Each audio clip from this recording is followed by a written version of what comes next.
Hello students, welcome you all to the next session regarding discussion of air standard cycles, a continued part. So in the previous lecture, we have discussed how to derive the thermal efficiency of an dual cycle. In today's session, students will be discussing regarding how to calculate the mean effective pressure of a dual cycle. Okay, students.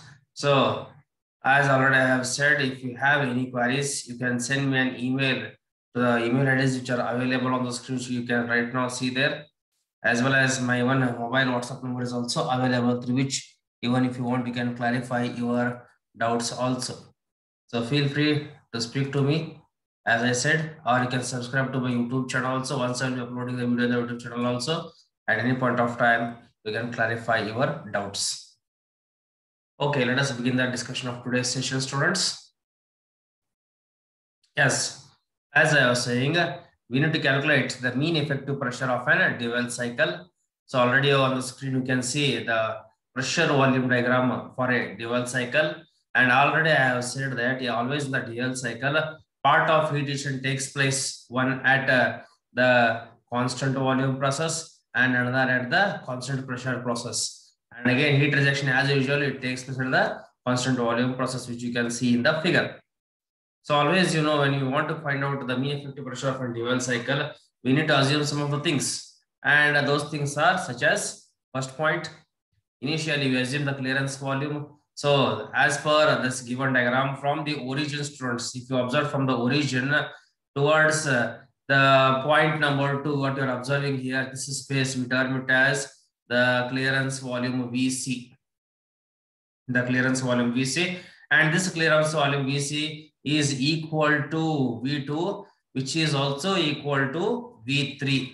Why? Because process 2 to 3, it is an constant volume process. Process 2 to 3, it is an constant volume process. You can see in the PV graph, and its value is equal to 1 as per our assumption. We assume here this value.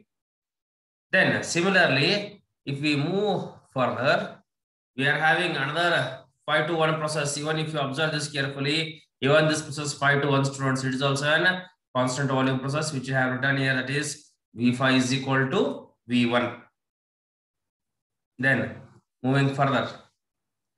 So we know to calculate the mean effective pressure of any cycle, this is the generalized equation, that is the net work done divided by the swept volume. So let us find the equations for the net work done and swept volume in terms of our respective ratios. And the net work done, how I am writing here, students, I am writing my equation where I am writing the summation of the work done for all the 5 processes starting from here, that is work done for the process 1 to 2, then work done for the process 2 to 3, plus work done for the process 3 to 4, then plus work done for the process 4 to 5, then finally work done for the process 5 to 1. So for all these 5 processes, I'll be evaluating the work done equations. Now, already you know that process 1 to 2, it is a reversible adiabatic compression process, which means I am writing this as minus P2 V2 minus P1 V1 by gamma minus 1.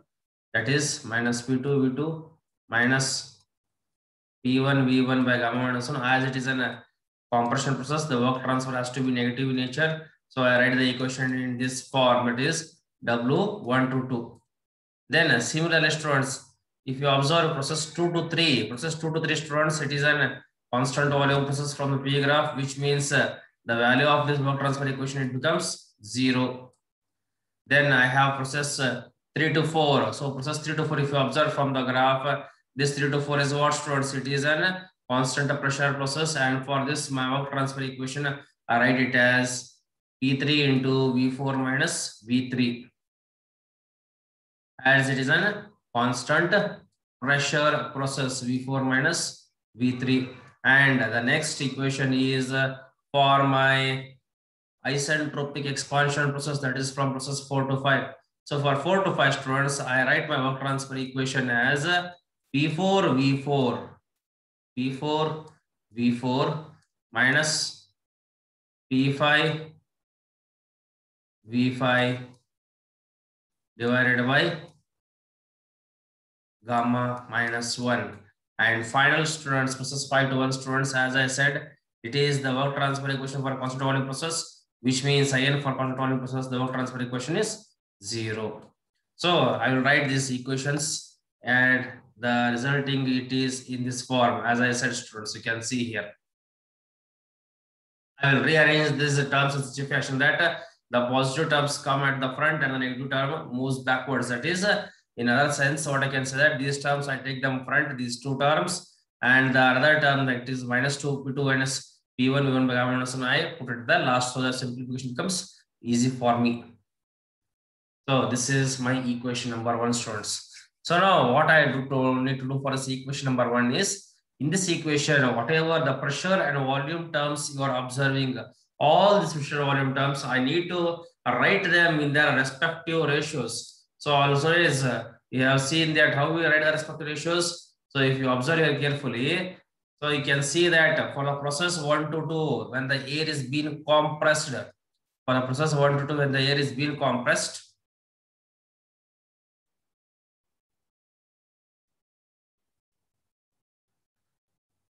so as I was saying, students, for the process 1 to 2, when the air is being compressed, I write this equation as compression ratio, that is RK, which is equal to V1 by V2, compression ratio. Then students, from this one, that is from 2 to 3, whatever you are seeing here, there is a increase in the pressure for a constant volume process. We write it as pressure ratio, that is RP is equal to P3 by P2. Then students, for the process 3 to 4, if you observe for the process 3 to 4, this we are writing it as our term known as cutoff ratio, that is RC is equal to V4 by V3. And then students, from 5 to 1, whatever, that is process 4 to 5, students, this we are writing it as a term known as expansion ratio, that is RE is equal to V5 by V4. V5 by V4. Remember students, all the ratios you should write from RHS to LHS. That is V1 by V2, V4 by V3, V5 by V4. And this expansion ratio also I can term it as in this form, that is RK by RC, compression ratio divided by cutoff ratio, also I can write in this form. Okay, so now I have written the expressions you can see on the screen. Compression ratio, cutoff ratio, expansion ratio. Then I have written the expansion ratio, another equation, as well as the pressure ratio. Now I will make these substitutions in the equation number 1, that is for the work done equation, and I will get the resulting simplifications. So when I go for simplification, friends, what I have done here is, in the equation number 1, I have taken V3 as common, which means I get V4 by V3 minus 1. Then I have taken, for second bracket, I have taken V5 as common, which I get V4 by V5 minus P5. Then I have finally taken V2 as common, I write it as V2 minus P1 by V1 by V2.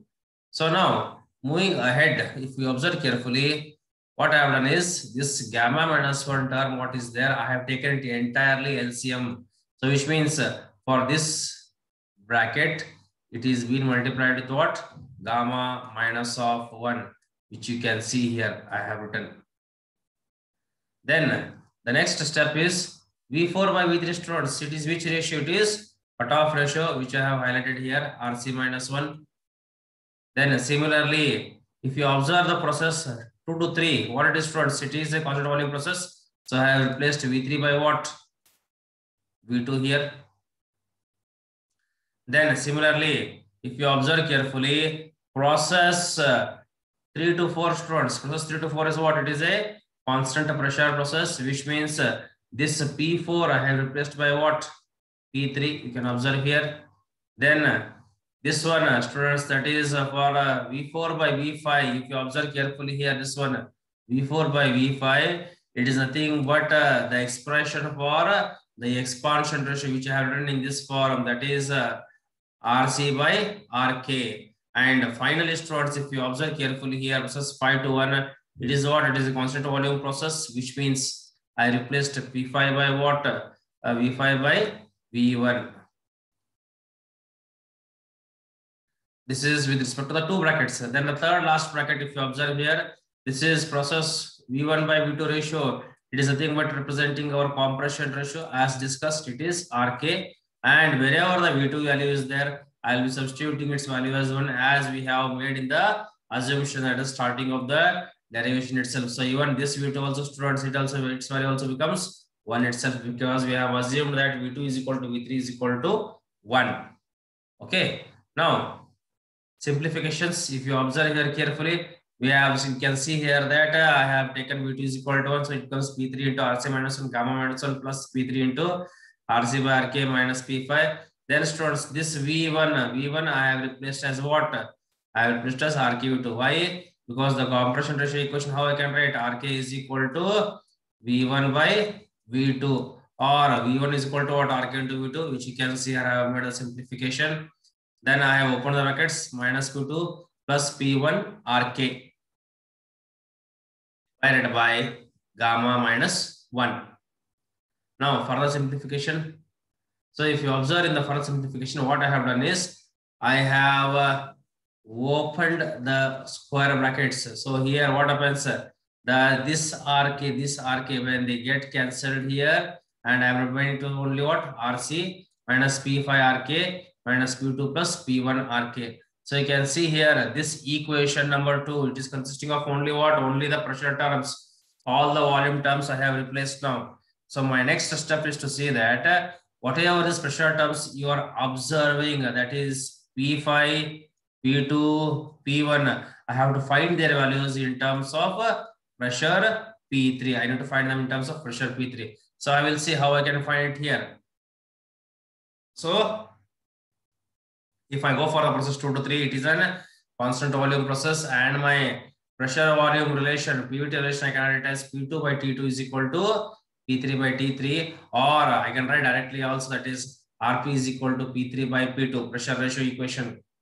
So already I have told I need to replace P2, P1, P5 in terms of P3. So what I will do is this P2, I will take it to the other side, which means my equation becomes P2 is equal to P3 by RP. So equation, if you observe carefully, I can write the value of P2 in terms of P3 from this particular equation, that is using the process 2 to 3. Then similarly going for the process, students, 4 to 5, I am writing my equation, that is P4 V4 raised to gamma is equal to P5 V5 raised to gamma. I need to replace the value of P5, so I write it in this form, students. P5 is equal to P4 into V4 by V5 raised to gamma. So if you observe here carefully, students, process 3 to 4 is what? It is a constant pressure process, which means this P4 I can write it as P3, and V5 by V4 is what? It is nothing but 1 by RE to the power of gamma. It is 1 by RE to the power of gamma. This particular equation, that is V4 by V5, which means I can write it is as RC by RK raised to gamma also. So therefore, on simplification, what do I get? I get it as P5 is equal to P3 into RC by RK raised to gamma. So I have what? P5 in terms of P3. P2 I have what in terms of P3. Only the remaining term is what? Pressure P1. So for that I will use the equation process 1 to 2. So 1 to 2 P1 V1 raised to gamma is equal to P2 raised to gamma, or P2 is equal to, I can write it as P1 is equal to P2 into V2 by V1 raised to gamma, which means this V2 by V1 is nothing but it is equivalent to 1 divided by RK raised to gamma. Yes, and P2 already we have derived on the equation, that is P3 by RP. So I can write as P2 something but P3 by RP. This particular already we have derived. So the resulting equation, we get it as P1 is equal to P2 divided by 1 to 1 by RK raised to gamma, and P1 is equal to P3 divided by RP into RK raised to gamma. So I have got the value of P1, P2, P5 in terms of P3, which I'll substitute in the equation. And now you can see what I can get the equation. The equation 2, it gets converted in this form. So you can see here, it is like this now. So if you observe very carefully, what in all the brackets, we are having a P3 term as common, which means I can take this term common easy from all the sides. So on simplification, I can write it as P3 into RC minus 1, gamma minus 1. So now what I will do is simplification, opening these brackets. This one I open them. Then this RC by RC into gamma divided by RK raised to gamma, it becomes RK raised to minus gamma into RK. Similarly, 1 by RP is nothing but RP raised to minus 1. This one, students, this bracket, that is RP raised to minus 1, RK raised to minus gamma into RK. So on simplification, it looks like this. So if you observe very carefully, here minus RC plus RC, it gets cancelled. So in this, if I take gamma as common, what do I get? I get it as RC minus 1. I get it as common. Similarly, if I go to the other side, students, I can take again the common factors here. And on simplification, the resulting equation, I get it in this form. That is P3 into gamma into RC minus 1 plus 1. You can see here, this students, this equation, especially it is RP raised to minus 1. I have written it as 1 by RP. Similarly, this one, RP raised to minus 1. Again, I wrote it as 1 by RP into RK raised to 1 minus gamma. Or on simplification, it looks like this, students. P3 into gamma, RC minus 1 plus 1 minus RC raised to gamma, RK raised to 1 minus gamma, and it is of this particular form. So therefore, on simplification, what do I get? What I have done is, I have taken, you can see here, this RP, I have taken here common, which means it gets multiplied for these brackets that you can see here, RP raised to gamma, and similarly, here also it gets multiplied, plus RP, and here also it comes here, that is minus RP, RC raised to, and it takes of this particular form. This is the work done equation. Similarly, I need to find out the swept volume. So Vs is equal to V1 minus V2, or if I take V2 as common, what I can write? V1 by V2 minus 1. V2 value is 1 as per our assumption. I substitute here 1 directly, and V1 by V2 is what? V1 by V2 is nothing but it is compression ratio, that is RK. So on simplification, I get the swept volume Vs is equal to what? RK minus 1. I get it has RK minus 1.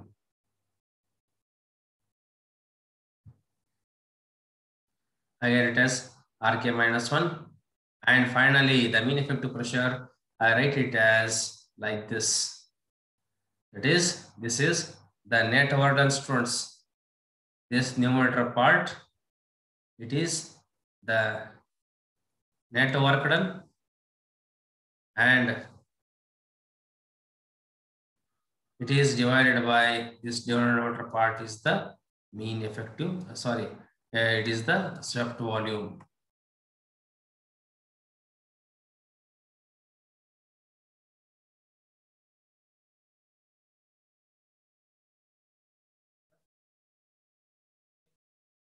Finally, I can write it as in this form. That is, mean effective pressure is equal to P3 into RP into gamma into RC minus 1 plus RP minus 1 plus RP minus 1 minus RK into raised to power of 1 minus gamma RP into RC raised to gamma minus 1 divided by RP gamma minus 1 RK minus 1. So this is the equation for the mean effective pressure of a dual cycle. Thank you, students.